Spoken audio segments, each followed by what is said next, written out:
ధరణి, ఈ రోజు గుళ్ళో జనం చాలా తక్కువగా ఉన్నారు. దర్శనం కూడా బ్రహ్మాండంగా జరిగింది. నీ పేరు మీద అర్చన చక్కగా చేయించాం. నా పేరు మీద అర్చన దేనికండి? భవిష్యత్తులో నీకు ఏ కష్టం రాకూడదని,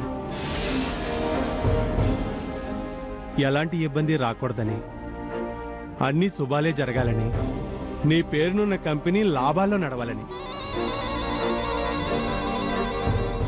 ఇంకా ఏమేం కోరుకున్నావేంటి?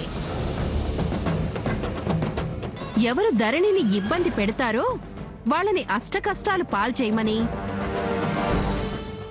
ఎవరైతే ధరణి మీద నిందలేస్తారో వాళ్లే అపనిందల పాలై జనం చీకొట్టేలా చేయమని కోరుకున్నాను. వదినా, ఎవరి గురించి నువ్వు మాట్లాడేది?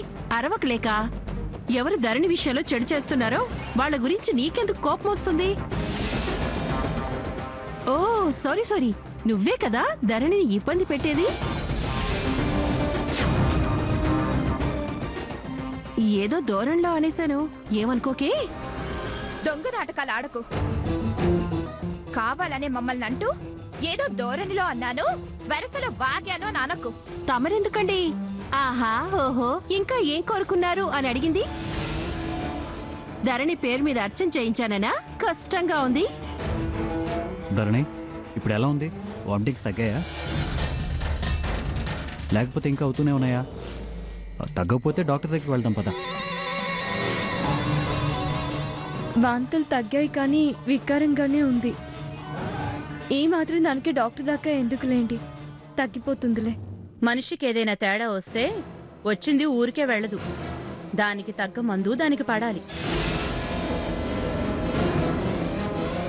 అప్పుడే అది వెనక్కి తగ్గుతుంది.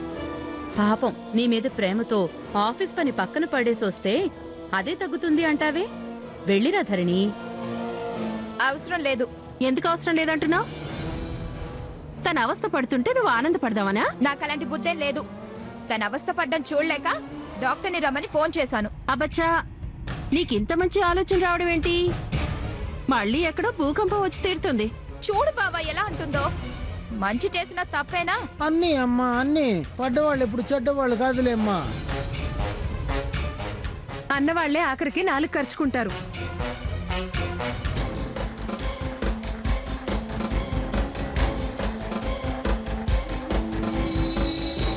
ఎవరికండి వాంతులు? అర్జెంటుగా రమ్మని ఫోన్ చేశారు. తనకే. పదమ్మా, చెక్ చేస్తాను. వెళ్ళు ధరణి.